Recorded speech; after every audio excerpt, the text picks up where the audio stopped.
एक घड़ी की संगत। एक साहूकार का नियम था कि वह अपने आसामियों से सूद दर सूद लिया करता था। एक दिन वह एक गांव में किसी गरीब किसान के घर अपने पैसों की वसूली करने गया।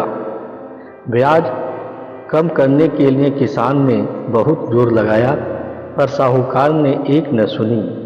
उसके बछड़े बछड़िया और जो अनाज था सभी ब्याज में गिन लिया, एक कौड़ी भी न छोड़ी। किसान ने दिल में कहा, अच्छा लाला, अब जा और अपना बिस्तरा अपने आप उठाकर ले जा। साहूकार मजदूर ढूंढ रहा था, क्योंकि किसान ने उसके इस व्यवहार के कारण उसे कोई मजदूर लाकर नहीं दिया था। अब गांव में मजदूर कहाँ से मिले? संयोग से वहां नजदीक ही एक महात्मा बैठा भजन कर रहा था। उसने साहूकार और किसान के बीच हुई सारी बात को सुन लिया था। महात्मा ने उस घमंडी साहूकार से कहा, मैं तेरा बिस्तरा उठाकर ले चलता हूँ, लेकिन एक शर्त है कि या तो तू मालिक की स्तुति और प्यार की बातें करते जाना और मैं सुनता जाऊंगा, या मैं करता जाऊंगा और तू सुनते जाना। लाला ने सोचा कि यह कौन सी मुश्किल बात है, यह बातें करता जाएगा और मैं हाँ हाँ करता जाऊंगा। महात्मा ने उसका बिस्तरा उठा लिया और प्रभु प्रेम की बातें करते हुए चल पड़ा। जब उसका गांव आ गया तो महात्मा ने कहा कि लो लाला जी, मैं अब जाता हूँ। पर महात्मा ने दिल में सोचा कि यह भी क्या याद करेगा कि मेरा किसी महात्मा से मिलाप हुआ था, इसलिए इसको कुछ बताना चाहिए। महात्मा ने साहूकार से कहा, आज से 8 दिन के बाद तेरी मौत हो जाएगी। तेरी सारी उम्र में कोई अच्छे कर्म नहीं है। यह जो 1 घंटा मेरे साथ बातें की है वही एक श्रेष्ठ कर्म है।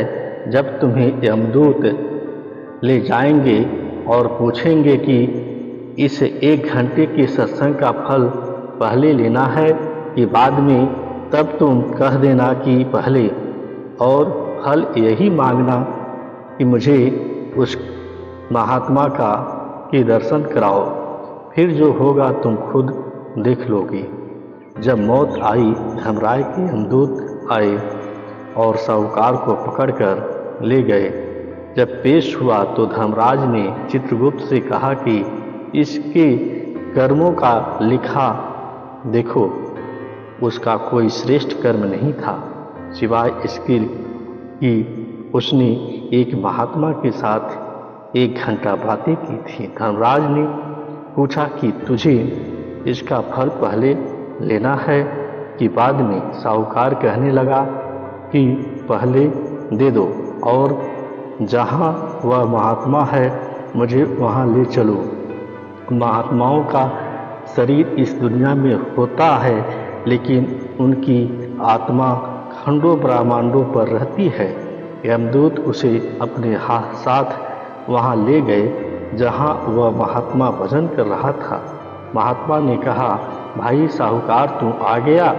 साहूकार ने कहा, जी हाँ, आपकी कृपा से आ गया हूँ, लेकिन यमदूत बाहर खड़े मेरा इंतजार कर रहे हैं।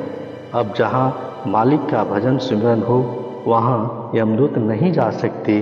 साहूकार को उस महात्मा के पास बैठे आनंद लेते हुए काफ़ी देर हो गई।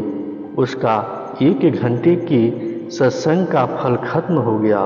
बाहर यमदूत खड़े थे और आवाज़ों से तथा इशारों से उसे बुला रहे थे, लेकिन वह बाहर नहीं आया। महात्मा ने कहा, चुपचाप बैठे रहो, यमदूत यहाँ नहीं आ सकते। हार कर यमदूत चले गए। धर्मराज के आगे शिकायत की कि जी वह नहीं आता। धर्मराज ने कहा कि वहाँ न मेरा गुजारा है न तुम्हारा, इसलिए अब उसका ख्याल छोड़ दो।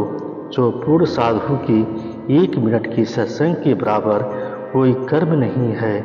गुरु अर्जुन देव जी कहते हैं, जह साधु गोविंद भजन कीर्तन नानक नित्य, रा हऊ रा तुम तह छुटह निकट न जायो दूत।